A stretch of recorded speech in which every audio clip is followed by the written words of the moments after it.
Hi hello welcome to Chinnu informer YouTube channel. ఈరోజు మరికొత్త సమాచారంతో మీ ముందుకు వచ్చాను. ఎప్పుడెప్పుడు అని ఎదురు చూస్తున్నటువంటి టీఎస్ టెట్ 2024 నోటిఫికేషన్ని ఇన్ డీటెయిల్ నోటిఫికేషన్ని విడుదల చేయడం జరిగింది. దానికి సంబంధించినటువంటి విశేష అంశాలను మనం తెలుసుకునే ప్రయత్నం చేద్దాం. అయితే ఇక్కడ ప్రధానంగా ఈసారి కండక్ట్ చేసేటటువంటి టెట్ యొక్క ప్రత్యేకత ఏంటంటే ఇది సిబిటి రూపంలో కండక్ట్ చేయడం జరుగుతుంది. అంటే కంప్యూటర్ బేస్డ్ టెస్ట్ అన్నట్టు, ఆన్లైన్ అనేటటువంటి విషయాన్ని మనం గుర్తుంచుకునే ప్రయత్నం చేయాలి. అయితే టెట్కు సంబంధించినటువంటి విశేషాలు అంటే ఫీజు ఏంది, ఎప్పుడు ఎగ్జామ్స్ ఉన్నాయి, ఎలా అనేటటువంటి విషయాన్ని మనం తెలుసుకునే ప్రయత్నం చేద్దాం. అయితే ఇక్కడ ప్రధానంగా మనం ఎగ్జామ్ షెడ్యూల్ గురించి తెలుసుకున్నట్లయితే మార్నింగ్ సెషన్లో ఉన్నటువంటి వాళ్ళకి 9 నుంచి 11:30 వరకు ఎగ్జామ్స్ ఉంటుంది, 2 hours 30 minutes. సేమ్ ఆఫ్టర్నూన్ కూడా 2 నుంచి 4:30 వరకు ఉంటుంది. ఎందుకంటే కొందరు ఒక పేపర్ని అప్లై చేసే వాళ్ళు ఉంటారు, 2 పేపర్స్ని కూడా అప్లై చేసుకునే వాళ్ళు ఉంటారు. మనకి ఎగ్జామ్స్ వచ్చేసి 25/2024 నుంచి 3/6/2024 వరకు ఎగ్జామ్స్ కండక్ట్ చేయడం జరుగుతుంది రెస్పెక్టివ్ సబ్జెక్ట్స్ ఆధారంగా. కాబట్టి అందరూ కూడా అలర్ట్గా ఉండేటటువంటి ప్రయత్నం చేయండి. అయితే ఇక్కడ పేపర్ 1 రాసే వాళ్ళు ఉన్నారు, పేపర్ 2 రాసే వాళ్ళు కూడా ఉన్నారు. వాళ్ళ యొక్క ఎలిజిబుల్ క్రైటీరియా చూసుకున్నట్లయితే పేపర్ 1 రాసే వాళ్ళైతే ఖచ్చితంగా ఇంటర్మీడియట్ని కంప్లీట్ చేసి ఉండాలి. అదేవిధంగా డైట్ లేదా డిఎల్ఈడి అని ఉంటుంది, అది పూర్తి చేసిన వాళ్ళై ఉండాలి ఖచ్చితంగా. సో ఇక్కడ పర్సంటేజెస్ చాలా ఇంపార్టెంట్ అండి. ఇంటర్మీడియట్లో ఖచ్చితంగా 50% మార్క్స్ని గెయిన్ చేసిన వాళ్ళు ఉండాలి. అది ఓబీసీ, ఎస్సీ, ఎస్టీ, బీసీ ఇంకా అదర్ వాళ్ళైతే వాళ్ళు 45%, అంటే ప్రధానంగా ఓసీ క్యాండిడేట్స్ 50% మార్క్స్ గెయిన్ చేసి ఉండాలి. మిగతా వాళ్ళు మాత్రం 45% గెయిన్ చేసిన వాళ్ళు ఉండాలి.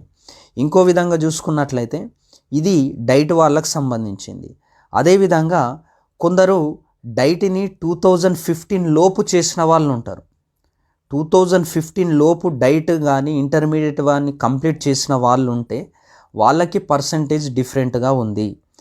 వాళ్ళకి ఓసీ క్యాండిడేట్స్ అయితే ఇంటర్మీడియట్లో 45% మార్క్స్ గెయిన్ చేయాలి, డైట్లో అయితే 40% మార్క్స్ని గెయిన్ చేసేటటువంటి అవకాశం ఇక్కడ ఉండాలి. ఓకేనా? సో కాబట్టి ఇది మాత్రం ఖచ్చితంగా గుర్తుంచుకోవాలి. అంటే వెరీ సింపుల్ అండి. 2015 లోపు ఇంటర్మీడియట్ కంప్లీట్ చేసిన వాళ్ళు ఉంటే ఓసీ క్యాండిడేట్స్ అయితే 45%, మిగతా క్యాస్ట్ వాళ్ళైతే 40% మార్క్స్ గెయిన్ చేసి ఉండాలి. 2015 తర్వాత ఇంటర్మీడియట్ కంప్లీట్ అయ్యి డైట్ సెట్ కంప్లీట్ అయిన వాళ్ళు ఉంటే వాళ్ళు ఇంటర్మీడియట్లో 50% మార్క్స్ గెయిన్ చేయాలి, మిగతా వాళ్ళు 45% మార్క్స్ గెయిన్ చేయాలి. సో ఇక్కడ చూసుకోండి. తర్వాత బీఎడ్ చేసిన వాళ్ళు ఉంటే తెలుసు, ప్రధానంగా డిగ్రీ కంప్లీట్ చేసిన వాళ్ళు ఉండాలి. అదేవిధంగా బీఎడ్ కూడా కంప్లీట్ చేసిన వాళ్ళు ఉండాలి. డిగ్రీలో బీఏ, బీఎస్సీ, బీకామ్ ఏ గ్రూప్ అయినా పర్వాలేదు. ఇక్కడ ప్రధాన విషయం ఏంటంటే బీటెక్ వాళ్ళకు కూడా ఛాన్స్ ఇవ్వడం జరిగింది. ఇంకొందరు లాంగ్వేజ్ పండిట్స్ కూడా ఉంటారు, వాళ్ళు కూడా ఎలిజిబుల్ అనేటటువంటి అంశాన్ని మనం గుర్తుంచుకోవాలి. సో ఇక్కడ ప్రధానమైన విషయం ఏంటంటే మనం ఒకటి గుర్తుంచుకోవాలి ఇక్కడ. సో డిగ్రీలో మినిమం అట్లీస్ట్ 50% మార్క్స్ని గెయిన్ చేసిన వాళ్ళు ఉండాలి ఓసీ క్యాండిడేట్స్ అయితే. అదేవిధంగా మిగతా ఓసీ తప్ప మిగతా క్యాస్ట్ వాళ్ళందరూ కూడా 45% మార్క్స్ని గెయిన్ చేసిన వాళ్ళు ఉండాలి. అదే 2015 లోపు కనుక ఈ డిగ్రీని కానీ బీఈడీని కానీ కంప్లీట్ చేసిన వాళ్ళు ఉంటే వాళ్ళు ఖచ్చితంగా 50% మార్క్స్ని గెయిన్ చేయాలి. SC, ST, OBC, BC candidates అయితే 40% మార్క్స్ని గెయిన్ చేసిన వాళ్ళు ఉండాలి. ఇది ఎలిజిబుల్ క్రైటీరియా. ఏమైనా డౌట్స్ ఉంటే కామెంట్లో చేయండి. ఈ ఎగ్జామ్ ప్యాటర్న్కి వచ్చినట్లయితే మీకు అందరికీ తెలుసా అండి, 5 సబ్జెక్ట్స్ ఉంటాయి. Each 1 subjects carries 30 marks. ఒక్కొక్క క్వశ్చన్కి ఒక్కొక్క మార్క్స్ ఉంటుంది. 150 క్వశ్చన్స్ ఉంటాయి, 150 మార్క్స్ ఉంటాయి. చాలామందికి ఈ విషయాలు తెలుసు, కానీ ఎవరైతే ఫ్రెషర్స్ ఉన్నారో వాళ్ళ కొరకు ప్రధానంగా మనం ఎక్స్ప్లెయిన్ చేయాల్సి వస్తుంది. సో ఈ విధంగా గుర్తుంచుకోండి. అదేవిధంగా పేపర్ 2 కూడా కామన్గా ఉంటుంది. సైకాలజీ, లాంగ్వేజ్ 1, లాంగ్వేజ్ 2 కామన్గా ఉంటాయి. ఇక వాళ్ళ సబ్జెక్ట్ ప్రకారంగా 60 క్వశ్చన్స్ వస్తాయి, 60 మార్క్స్ గెయిన్ చేసుకోవాలి. కానీ ఇక్కడ ప్రధానమైన లోపం ఏంటంటే, బాధాకరమైన విషయం ఏంటంటే ఇక్కడ ఆ మ్యాథ్స్, ఫిజిక్స్ ఆ క్యాండిడేట్స్ ఉంటారు చూడు, వాళ్ళు కొద్దిగా లాస్ అయ్యారనే చెప్పొచ్చు. ప్రధానంగా తెలుగు వాళ్ళు పాపం వాళ్ళు డిఎస్సికి ఏమో తెలుగు ప్రిపేర్ అవుతారు, ఇక్కడ టెట్ వచ్చేసరికంటే వాళ్ళు సోషల్ ప్రిపేర్ కావాల్సి వస్తుంది. ఇక అది మనము ప్రధానంగా లాస్ట్ నుంచి జరుగుతున్నటువంటి విషయమే, అది అందరికి కామన్ అయిపోయింది. కానీ ప్రధానంగా మీరు మీ రెస్పెక్టివ్ సబ్జెక్ట్ని ప్రిపేర్ కండి. అండ్ ఇదే విధంగా ఇక క్వాలిఫై చూసుకున్నట్లయితే జనరల్ క్యాండిడేట్స్ అంటే ప్రధానంగా ఓసీ క్యాండిడేట్స్ అయితే టెట్లో 60% మార్క్స్ గెయిన్ చేయాలి, అప్పుడే వాళ్ళు క్వాలిఫై అయినట్టు లెక్క. బీసీ వాళ్ళైతే 50%, ఇక ఎస్సీ ఎస్టీ మిగతా క్యాస్ట్ వాళ్ళైతే 40% మార్క్స్ గెయిన్ చేస్తే వాళ్ళు టెట్టుకు ఎలిజిబుల్, అంటే టెట్లో క్వాలిఫై అయ్యారని అర్థం. సో అటు తర్వాత మిగతా అన్నీ కూడా ఇవి అప్లికేషన్ ఎట్లా చేయాలి, వ్యాలిడేట్ సర్టిఫికేట్స్ ఇవన్నీ మీకు తెలిసిన విషయమే. హాల్ టికెట్లు డౌన్లోడ్ చేసుకోవడం ఇవన్నీ కూడా. ప్రధానంగా ఎగ్జామ్ ఫీ అండి, ఇక్కడ చూడండి. ప్రధానంగా ఎగ్జామ్ ఫీ పేపర్ 1 కానీ అది పేపర్ 2 కానీ సింగిల్ పేపర్ అంటే ఒక పేపర్ 1 కానీ అప్లై చేసుకున్నట్లయితే 1000 సబ్జెక్ట్కి. అదే ఒకరు పేపర్ 1 కూడా ఎలిజిబుల్ ఉన్నారు, పేపర్ 2 కూడా ఎలిజిబుల్ ఉన్నారు అనుకో, వాళ్ళు 2 చేయాలంటే 2000 రూపాయలు చేసుకోవాల్సి వస్తుంది. ఇది ప్రధానమైనటువంటి సమస్య ఇక్కడ. సో నా గెస్ ప్రకారం ప్రభుత్వం కూడా ఈ ఫీజును తగ్గించడానికి అవకాశాలు ఎక్కువగా ఉన్నాయని నేను మనస్ఫూర్తిగా భావిస్తున్నాను. చూద్దాం అది ఎలా జరుగుతుందో మనం అప్డేట్ తెలుసుకునేటటువంటి ప్రయత్నం చేద్దాం.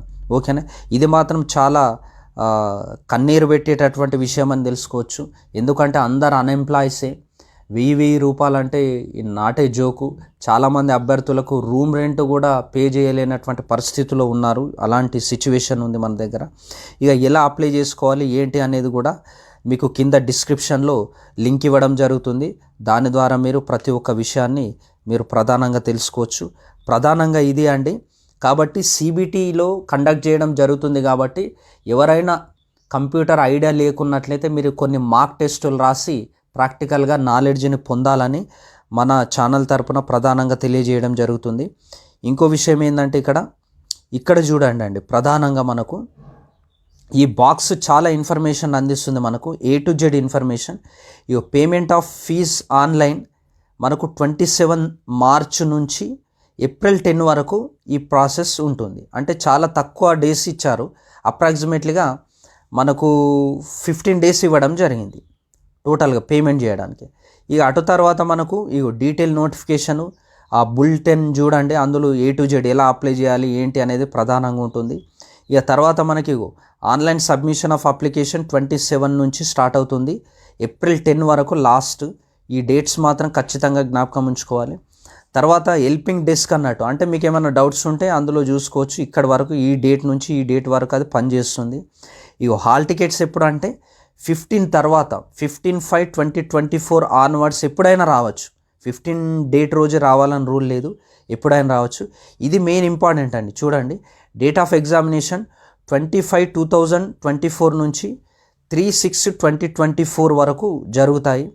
పేపర్ 1 వాళ్ళకైతే ప్రతిరోజు చూడండి, పేపర్ 1 వాళ్ళకైతే ఇక్కడ మార్నింగ్ సెషన్లో ఉంటుంది, పేపర్ 2 వాళ్ళకైతే అలా రెస్పెక్టివ్ సబ్జెక్ట్తో ఆఫ్టర్నూన్ సెషన్లో ఉంటుంది.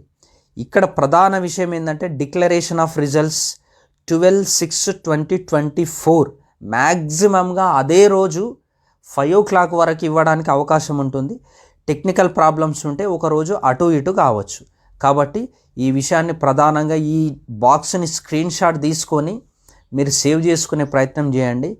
కాబట్టి మన ఛానల్ తరపున ప్రధానంగా ఫ్రెషర్స్కి మీకు ఇది చక్కటి అవకాశం. మీరు కనుక డిఎస్సిని క్రాక్ చేయాలంటే కీ రోల్ చేసేది ఏంటంటే టెట్ యొక్క స్కోర్. కాబట్టి మంచి ప్రయత్నం చేయండి ఫ్రెషర్స్కి. అదేవిధంగా డిఎస్సి ప్రిపేర్ అవుతున్నటువంటి అభ్యర్థులకు మంచి స్కోర్ తీసుకోవడానికి మంచి అవకాశం ఇది. ఇంకో ప్రధాన విషయం ఏంటంటే ఇప్పుడు ఫీల్డ్లో ఉన్నటువంటి టీచర్స్ కూడా వాళ్ళు కూడా టెట్ రాసుకోవడానికి అవకాశం ఇవ్వడం జరిగింది. కాబట్టి వాళ్ళు కూడా అప్లై చేసుకొని రాసుకోవచ్చు. కాబట్టి మన చిన్ను ఇన్ఫార్మర్ యూట్యూబ్ ఛానల్ తరపున I wish you all the very best those students who are preparing for DSC as well as TS TET. Mainly I wishing all the very best for the freshers. Thank you so much. మీరు ఖచ్చితంగా ఈ వీడియోను like చేసి మీ ఫ్రెండ్స్కి share చేసి subscribe చేసుకోండి ఇలాంటి updates కొరకు. Thank you so much. జై హింద్.